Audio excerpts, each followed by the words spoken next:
Sobat Maksi, apa kabarnya hari ini? Ketemu lagi sama aku Safira dan Elsa di Maksi Sawit TV. Tepatnya di program Pemuda Bicara Sawit.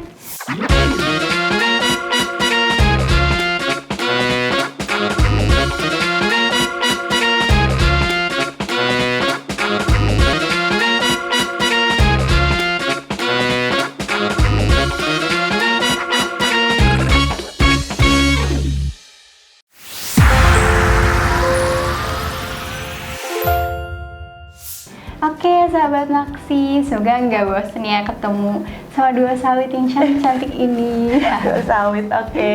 Iya nih sahabat Maksi, tentunya kita punya topik yang hangat lagi, yang terbaru lagi tentang sawitnya nih sahabat Maksi yang pasti. Aku kemarin ya, Saf. Kemarin biasalah. Keseharian aku scroll sampai akhirnya aku nemu. Katanya pertumbuhan sawit ini kan emang meningkat kan, meningkat di Indonesia. Nah, terus tapi katanya nih masyarakat nggak melihat adanya manfaat di ekonomi daerah. Mungkin nggak sih? Nah, itu dia yang perlu kita bahas kali ini ya. Oke, bicara tentang ekonomi daerah ya saya. Sejatinya kan memang Indonesia ini kan dia negara dengan banyak pulau ya, dan dia juga menerapkan sistem otonomi gitu kan. Dimana ekonominya pun dia ada yang pusat, ada yang di daerah gitu kan. Iya. Nah, kalau misalnya tadi Elsa baca, kalau misalnya ekonomi daerahnya itu jadi nggak terpengaruh karena adanya sawit gitu ya. Iya. Nah, jelas itu salah nih Elsa dan sahabat Maksi semua. Pasti bermanfaat nggak sih? Pasti Adanya bermanfaat. sawit pasti jelas lebih memberikan manfaat ke ekonomi daerah tersebut. Karena logikanya gini ya, sebelum kita nanti based on data kayak seperti biasa nih. Gini. Kan umumnya kita melakukan pengembangan sawit gitu, memproduksi sawit itu kan di pedesaan gitu ya. Di satu daerah yang memang dia masih lahannya ada dan pendukungnya juga banyak gitu. Nah, itu kan salah satu tempatnya itu lokasinya pasti ada di daerah dong. Iya, betul. Iya gak sih? Bener kan? Betul. Dari situ aja kita udah bisa ngambil kesimpulan kalau misalnya si sawit ini tuh dia jelas lah menguntungkan bagi perekonomian daerah gitu.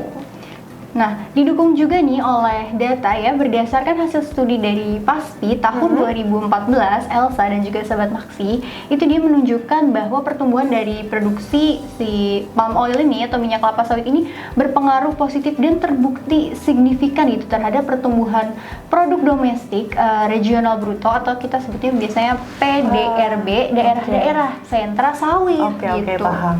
Nah, jadi memang ini tuh sesuatu yang harus kita ketahui gitu. Kalau misalnya daerah tuh ya jelas diuntungkan lah dengan adanya sawit gitu, Sa. Nah, kemudian Nisa dan juga sahabat Maksi, pertumbuhan ekonomi daerah ini juga bahkan jadi sangat responsif gitu terhadap peningkatan produksi minyak sawit ini. Gitu.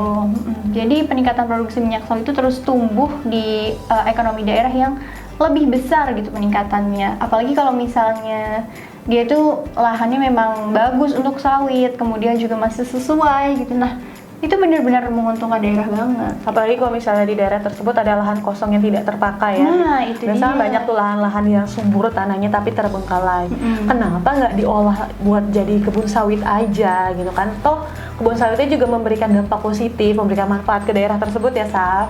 Betul banget. Apalagi kan sawit ini dia nggak makan lahan banyak gitu ya. Tapi menguntungkan. Nah, kalau misalnya kita punya lahan nggak kepake ya kenapa enggak gitu kan.